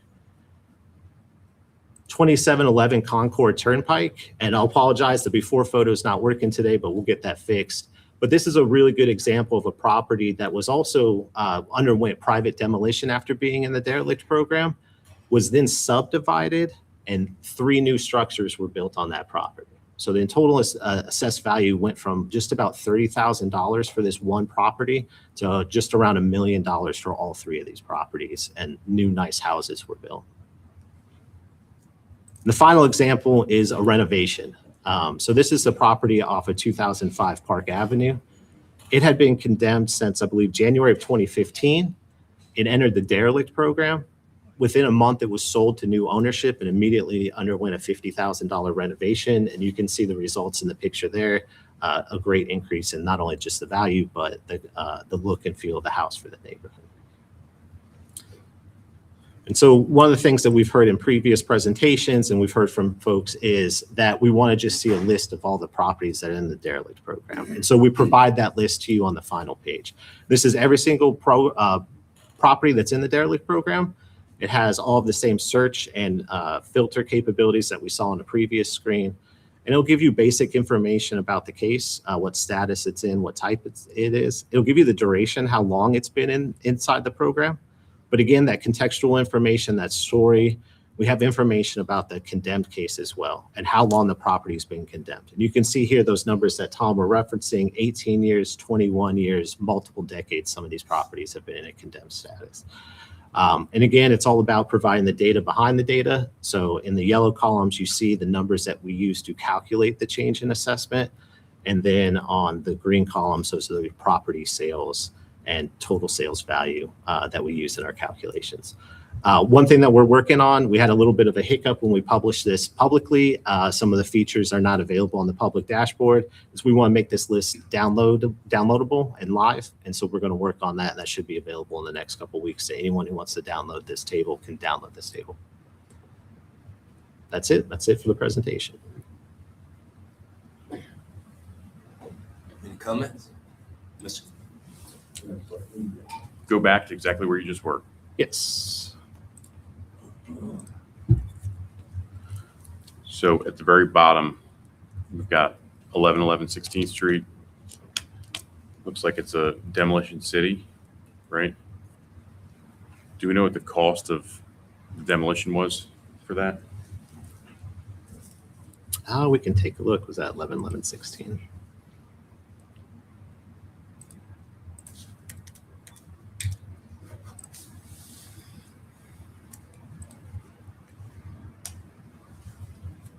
We don't have the permit value for that. You don't know. So it would be the total build. Is that what that is? 32,177 for billing information? That sounds about right, Councilman Missions. I can get that information for you. But So when we're looking at the total build, is that, hold on, let me, let's find, billing totals include both civil penalties for non-compliance as well as charge for any costs associated with, okay, so that should show that. So so we've only received $60 back on that 32,000 spent? Is that right? that's what it's showing, yes, sir. All right. What's the billing summary look like? Does that show the billing summary for the whole program, or is there somewhere where we can see that?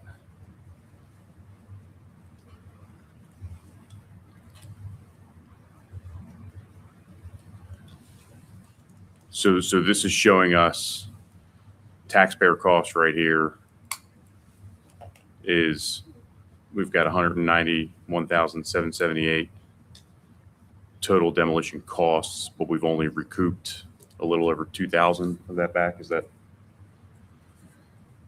what are we doing to try to collect that? How are we trying to?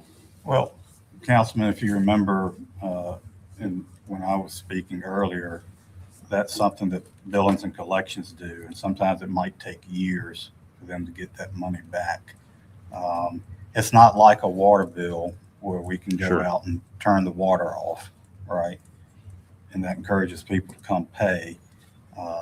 You're dealing with multiple heirs, whatever. They have to do a lot of research to try and recoup that money. Mr. Freeman, did you have?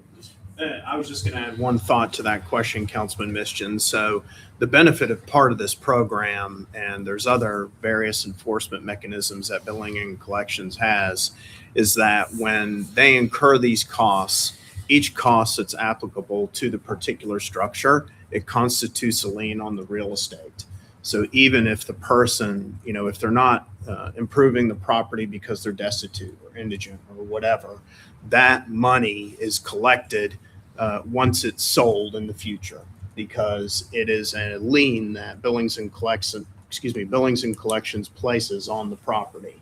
Okay. So that amount that's not there, there are certain circumstances where it can be waived as part of certain sales or lessened or negotiated. But for the most part, it's not just incurred by the city, never to be taken care of again. But there are mechanisms that Billing and Collections use to try to recoup those monies. Got it. Thank you for that. And if we could go back to that 1111 16th Street example one more time. So that makes sense. So this, I think, on the outcomes and impact, we've got a $16,000 initial property value. The structure was demolished for somewhere inside that 32,000, which probably also includes some fees, right? And now it's saying that the latest property value is 12,000. So it actually reduced in value, obviously, right? Because there's no structure on it. So based on what Mr. Freeman just said, does that mean that in order for somebody to purchase that property, let's say that the 12,000 was the market value of that property, then they would have to pay at least that 32,177 for the lien to actually purchase it? Is that how that, for the transfer to occur? If they wanted to take it free of the lien. Okay. So they could always purchase it, but the lien in and of itself, when it's part of the land records or asserted by Billings and Collections, it follows the land. So in a typical real estate transaction, you have a closing agent, closing attorney. They're going to let them know that this is on there. There may be ways to negotiate it to get it down as part of the purchase or whatever, just to get it back into someone's hands to pay taxes. But yes, it follows it. And you cannot acquire clear title, unless in some way it's negotiated or paid off or cleared. So if you guys can just help me understand. So what we did here was we spent taxpayer money to demolish the house, but now in order for it to be sold, somebody would have to pay close to 3 times what the assessed value is. Is that correct? Well, Depends. I'm just wondering if we didn't create a situation where now the property can't be sold because. No, I don't, well, what I anticipate happening, because essentially you're looking at, if this goes on the tax record, to be tax delinquent, they're looking at 2 or more years, right, before they sell them on the courthouse steps. It'll go to auction and it'll sell for whatever. The way I understand that works is if the city has a lien or delinquent taxes, whatever it sells for, the city's portion is taken care of first, and that clears out the title. Now, look, we may or may not recover all the funds that we put into it, and it depends on which way you're looking at it. In my view, we're improving neighborhoods, we're improving other property values, we're improving the livability of that neighborhood. You know, I'm sorry, and you may disagree with me, but to me, it's not about the money.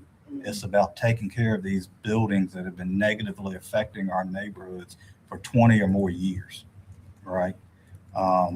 So we'll collect it when we can, but I'm unapologetic. We're improving neighborhoods with this program. Absolutely. We're going to try and recover that money, but this program is doing a great job.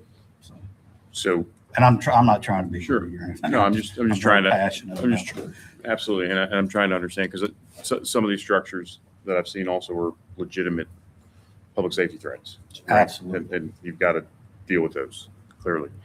But the question I'm trying to figure out is, are we creating it so it could take up to 2 years, right, from when we demolish something to then auction it off because they don't pay the. Does that include the demolition fees, and if they're paying the real estate tax, right? Are we still allowed to go in and acquire it and auction it off? Yes. So when there's demolition costs that are permitted by statute or ordinance, they're treated as if they're real estate taxes that tack on to the property. So what Mr. Martin is speaking to is when it's sold for tax delinquency, it's all treated together, but it may not sell for the exact amount of what's owed on the property. So really what's happening is the city collects what it can, because the goal of the tax sale is not to necessarily recoup all of the money, but to get it back into tax paying status to where someone is owning it, they're paying taxes, and to, of course, remove blight. That's one of the purposes of it. But the lien is cleared if there's a court order, you know, and it goes through the proper procedures, and it's forgiven essentially by the city and the courts. So if it gets auctioned off, then the lien's gone. Right, and you have some very valid points, Councilman. I think one of the key things about this program is getting the property into the hands of someone who will actually do something with it, right? Sure. And we've seen it, you know, well, this was my aunt's house, and I have memories here. It's like, well, wouldn't you rather see someone actually come in and restore it so you can remember it the way it was, or do you want it to just sit here?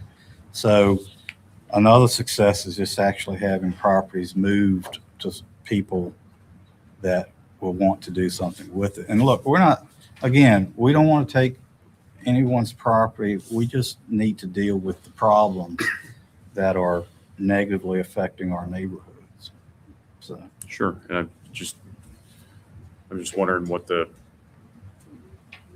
long term is, how it's going to look as far as the cost versus recouping that, because I think that when you're absolutely right, Councilman. When this initially was presented, it was presented as if something where, you know, we're going to recoup these, you know, we're paying to do this, but then we're going to recoup the costs.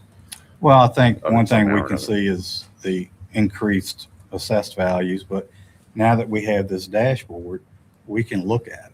Perfect. We can look at it every day. Absolutely. We can come back however often you want us to, but we can look at this and track it. This has given me the ability, you know, I was like, anecdotally, yeah, I thought the program was working great. Now I can see that it's actually working. Or if there's an issue, because honestly, when I saw those values, I was like, oh, council's going to go eat crap, right? I'm sorry, that's what I thought. But it's something I need to look into. It's something we can definitely track over time because we're interested in that too. Sure. Right. So it's given us the ability to actually see the program work. Well, I appreciate it. Thank you. Yes, sir. Thank you for this. I think this is super helpful to the point you just made where we can really track it. And I think the example that you gave where the property that was demolished, I forget what road it was, but then the 3 properties were rebuilt. I mean, the value prior and yes, that one on Concord Turnpike. I mean, amazing. So yeah, that's incredible from 29,000 to $1 million. So when we were just talking earlier about investors and developers wanting to have a place to develop, you know, even if it's 3 properties or just 1 new property. So right now, the example that Councilman Missions was just looking at could appear to be concerning, but it just takes the right person to want to buy that property and see the value of the kind of the end result there that is worth it. And because we are low on real estate here, as far as lots for a single family home to build on, then that is a high value opportunity for someone, especially in this part of the city. So I think that is a benefit, and someone will see that as a benefit, and for a family that, you know, wants a single family home.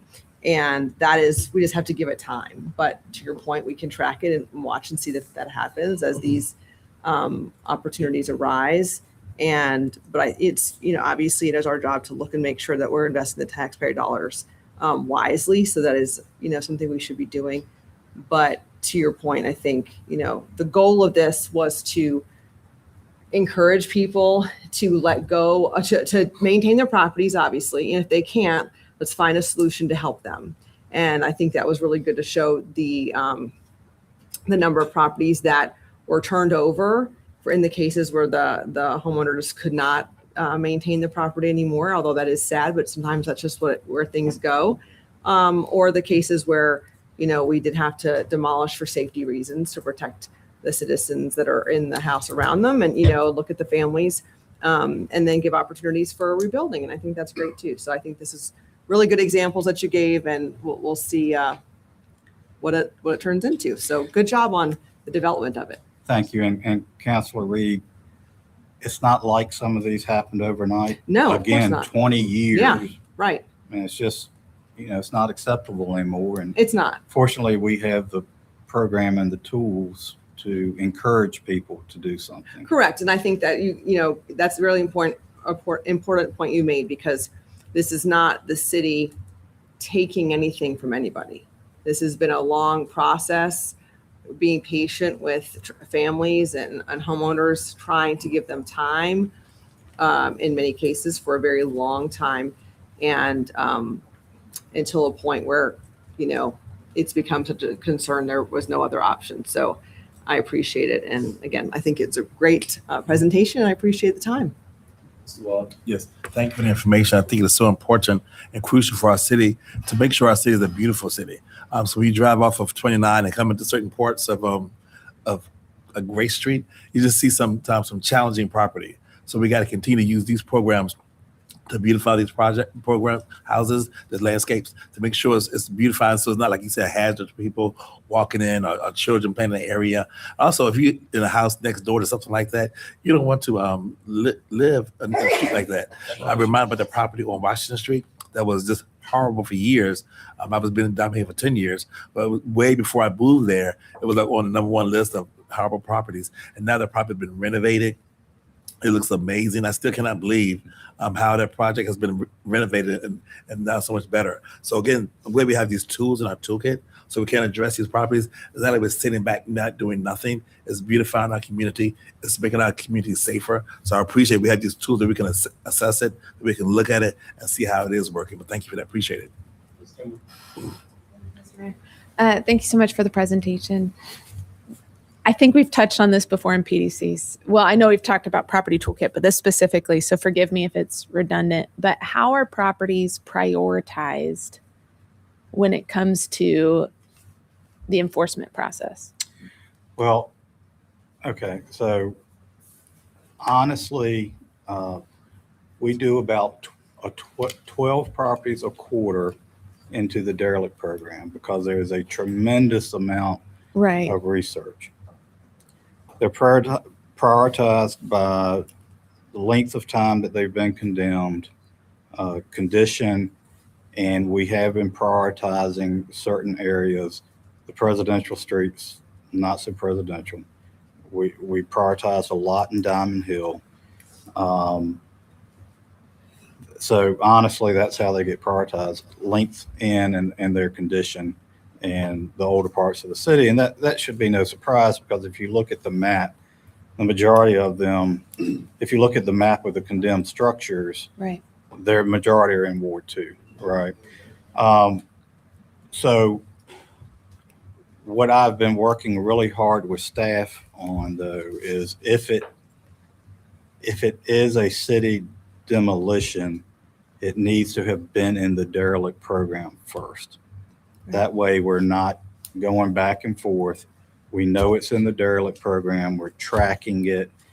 We're trying to recoup some of the money up front, which is the entire purpose, was one of the entire purposes, was to collect the funds up to the cost of demolition. But yeah, that's how it's done.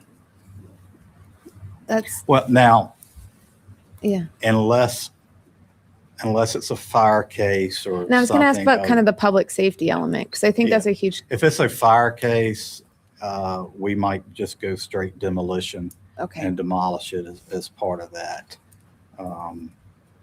Like 106 Warren Avenue was a fire case that we're still struggling with, but we were not able to get it into the derelict program until this past April because it hadn't been vacant when it burned. Got it. Right. So another thing is there's a story to each property individual. There's different circumstances, but that's how we select them. And we sit down and look at them. I look at them with staff before they actually choose. Appreciate that. I've got two quick follow-ups. We've talked about just assistance with wills to create clarity around that process. I know that's not specifically dashboard, but Well, it may be. If you remember, one of the things that were in our 2 to 5 year was to actually create some incentives to help people with the legal framework, water sewer connection fees, those types of things. We'll be putting out that plan book for pre-approved plans, but yes. sorry, this is tangent. Is that something that could possibly receive CDBG funds? I would have Is to that check with housing? Ms. Walker on that, but Bridge? In general, we'll tell you that it's not an efficient use of that funding. Okay. And we can get you the reasoning why, but we've looked at it over the years for things like demolition and that sort of thing. Again, the investment that council's made in the toolkit. And we've talked has about given- this some, Yes, yeah. ma'am. Okay. Yes, ma'am. yeah, the other thing is if you use CDBG funds for demolition, then that property's tied up for much longer. And Okay. there's all kind of hoops you have to jump through to Right. be able to use it for something. I was thinking more specifically with the wills component, but I understand that it probably has the same implications. Yes, ma'am. So I appreciate that.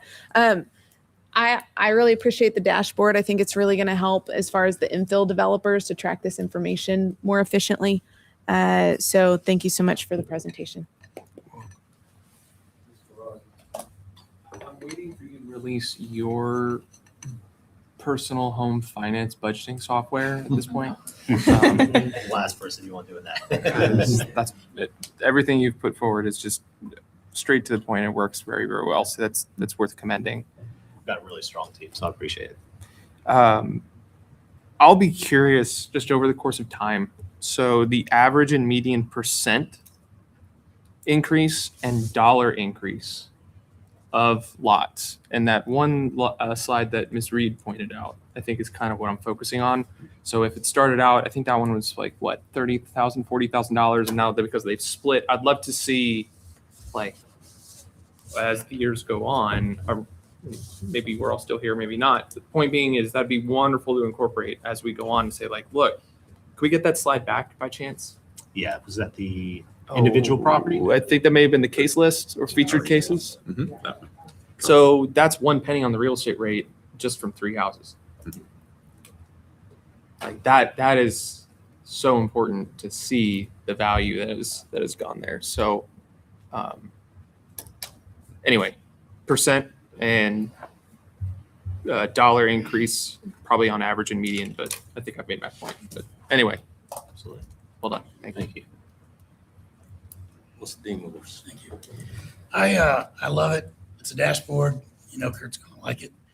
Makes it real easy. It turns the geeky data into usable images that everybody can look at. And if you take it to the map real quick, I just got a suggestion. I feel like I may have talked about this before. The map legend or the key for the dots. I see there's 2 different colors, green and gray. Sure. Can you real quick tell me what the difference is on the green and the gray? Yeah, so green is active and gray is closed, and we will enable the legend tool on here, so that could be more visible. Okay, to yeah, our because users. I think that would be helpful so we know what that is. And to Mr. Feraldi's point, the ones that actually are real stars, maybe we turn it into a star to bring additional information to the users. Hey, these are our highlights where we've really increased the value, we really increased good things for the city. And then the ones that have cost the city a whole lot of money, maybe we have some kind of icon for that too. Because there's both sides of the story, right? Just a trash can with money going into it. I don't know, something funny, but it would tell a story with an image visually, quickly, instantly to the citizens that here's where it's really done some amazing things for our city. And here it's been a little costly, but at least we have a property that the developers can maybe come in and look at. And I would love to look at that key from a developer's perspective. What are they looking for? Because if there's something that could really quickly hone them in on investment opportunities to make our city more beautiful, I would love the developers to be able to do that even faster. And that was one of the things you originally spoke about when you asked for this dashboard. And I'm excited about that too, is getting that. They'll be able to look at it tomorrow. Thank you. What's the mission? Thank you. Thank you, Mr. Mayor. Mr. Ferraldi brought up a good point. If you can go back to that, I think it was the featured cases where we just were. So what's the actual, you said something about a penny on the real estate tax. Can we calculate real quick what the actual real estate tax revenue increase would be from this? Because we went from property value of 29,900. Does somebody have a calculator? Yeah, it's $1 million gets you $8,400 a year every year. So that's what it is currently. 30,000 will get you about $250 a year. So it increases the revenue by about $8,200. So $8,200 of actual tax revenue is what we get out of that. That change as far as the real estate tax revenue. It's an $8,200 a year. And okay, never mind then. All right, thank you. Dr. Wilder. We talked about something like a loan fund to help persons. Where are we with that? That's what we'll be looking into next fiscal year, as well as the other incentives that I was speaking with either Councilor Tim or Reed. Yes, sir. Now, some people can't afford the renovation costs to see, make it affordable for certain persons, like different loans or lending or other opportunities. They may have the skills, but not have the resources to purchase all this equipment. Yes, sir. It's definitely something we want to look at, because if you look at the whole other property maintenance program, what we're trying to do is to keep those properties from ending up in the derelict program where they're vacant. So that's good discussion to have. Thank you. And if I may, just in closing. Yes, sir. Thank you. We came in and showed you all the great stuff we're doing, but we're only able to do this because you've provided the ability to do it. You funded it, you adopted the ordinances. So thank you for letting us do good work in the neighborhoods. I think, and over time, we'll continue to use this dashboard to show where it is helping, and if it's not, we'll look at it differently. So thank you very much for that. Yes, sir. Thank you, sir. Thank both of you. Thank you.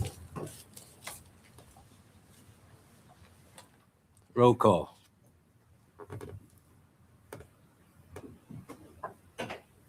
Is there an order? Hmm? Is there an order? Yes. Mr. Ferrari? I had the distinct honor of speaking at Boise State yesterday. I attended Boise State in 2012, about 14 years ago last week. And when I was invited to speak about local government, they didn't know I attended Boise State, but I was tickled with the opportunity to do it. And so I just wanted to share that it was really moving for me personally, but also professionally in this capacity to represent the city of Lynchburg, speaking there yesterday. And if you don't know about Boise or Girls State, I highly encourage you and the folks at home to research it and pursue it if it is something you are interested in. It is the only reason I'm sitting in this seat right now is because of that program. So if you're interested in civics, social studies, and history, highly recommend going. And the only other comment I had was that it looks like we had a wonderful Bateau Festival, and always good to see everything turning out to be a success for one of the most quintessentially Lynchburg things to do. Thank you. Ms. Reed? Yes, thank you. Okay, so first, I would like to congratulate the EC Glass boys lacrosse team for winning the Class 4 state championship. Good job. That's awesome. They've had a great year with their sports program over there. I ran into one of their players at Maylands the other night and told him congratulations. And I think that made him feel really good. So, or embarrassed, probably both. But we're very proud of them. So good job. Also, water resources. I'm going to brag on water, and Tim left. So water resources. I love bragging on our departments when, y'all are just so great. And I love it when in my other job, I get to see this job do its job well. And we've had a water issue, a water leak somewhere in my building. And I've gotten 2 letters from Water Resources telling me that, and I wouldn't have known. And I don't know if y'all know that Water Resources actually watches our water meters. Yes. And tells you, I didn't know. Yes. Until I know now. And they tell you if they see an unusual kind of activity on your property, and then they alert you. And unless you see an actual leak outside of your building, which would normally tell you, or in your building, you wouldn't know. And we didn't know. It was a toilet that was running, but we didn't realize it. And so anyway, thank you to Water Resources for being on your game and for letting us know so we could figure it out. So we're just grateful. And also, if you don't know where the leak is coming from, they will come over and help you investigate your site to help you find it, which is also really cool. So, way to go, Water Department. We love you, and I'm appreciative of it. So that's all. Dr. Walbert? Just real briefly, I want to thank all that came out to the Juneteenth celebration at Miller Park. I saw that I was out of town, but I saw they had an amazing time. And I also saw pictures of the soccer tournament at the amphitheater. Was that something the city put on? How did that work? It was Mason Lane to put the event on, but it was attended really well. Probably 500-600 people there. That is wonderful. So it's good to see us using it for different things of that nature. How we continue like with the Bateau Festival, so many other things. How we can make our community so much more inviting to people.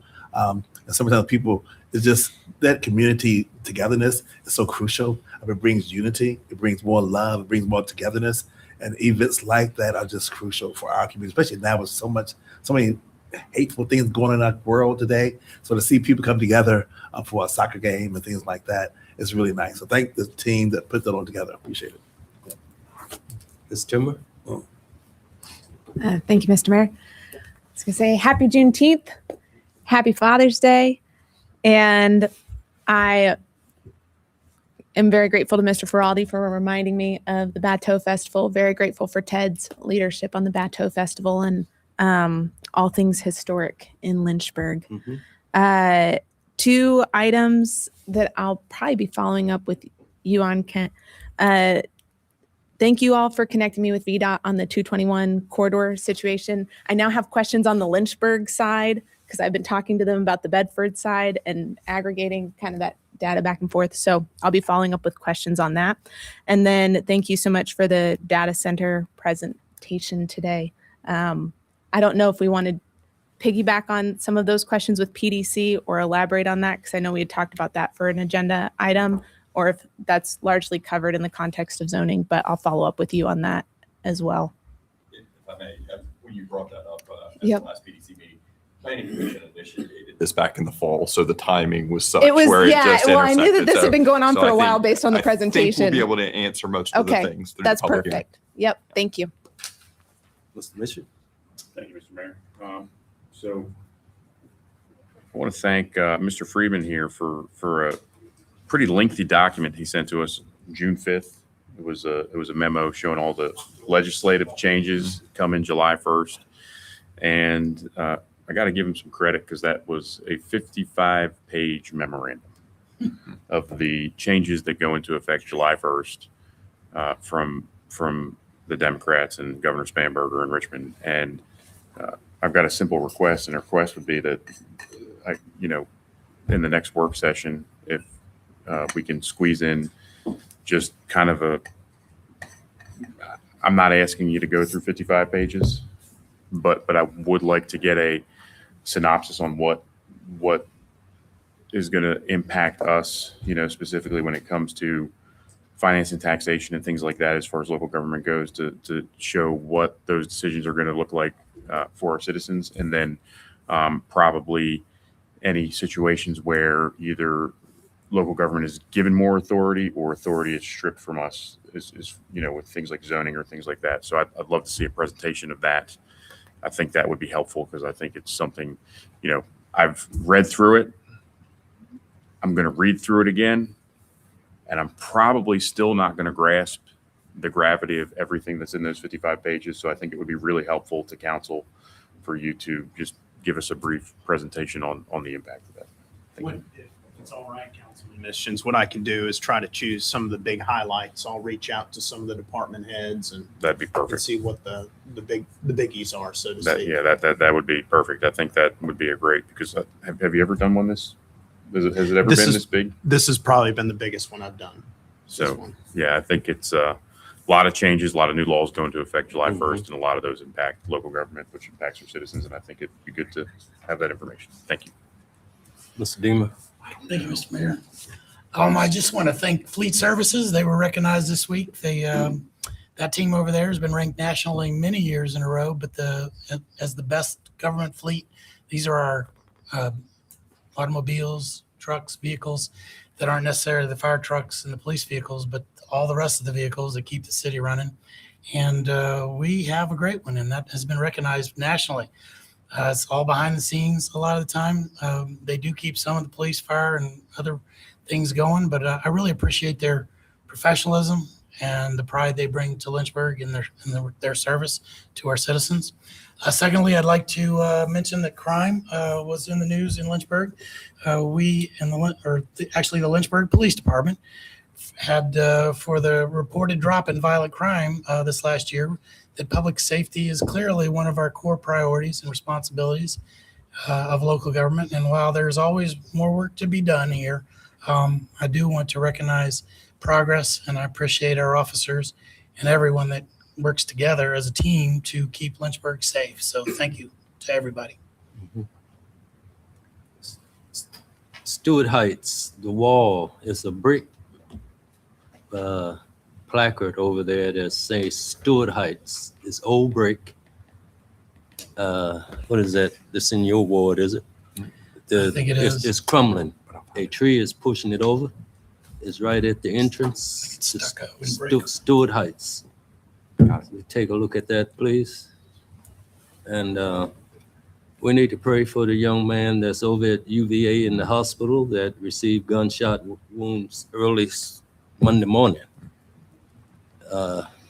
Bullet went through both his lungs, separated his spine, and they said he will not walk again. So we pray for that family. And our great police department is investigating this. We need to get illegal guns out of the hands of young people. For some reason, they can find these weapons and commit crimes. But thank God our crime rate is down. Our law enforcement is doing what they need to do to keep us safe. But we always got that little one that's gonna do something stupid. And we need to be watchful of them. When you see something, say something.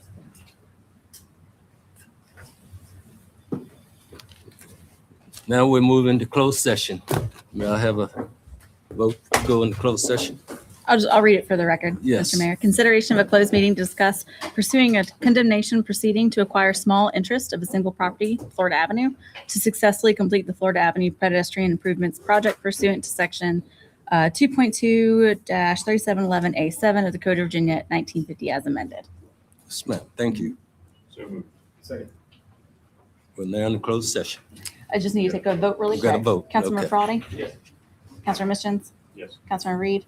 Councilmember Zimmer? Councilmember Wilder? Yes. Vice Mayor Deemer? Yes. Mayor Taylor? Yes. The motion passes. We're now in closed session.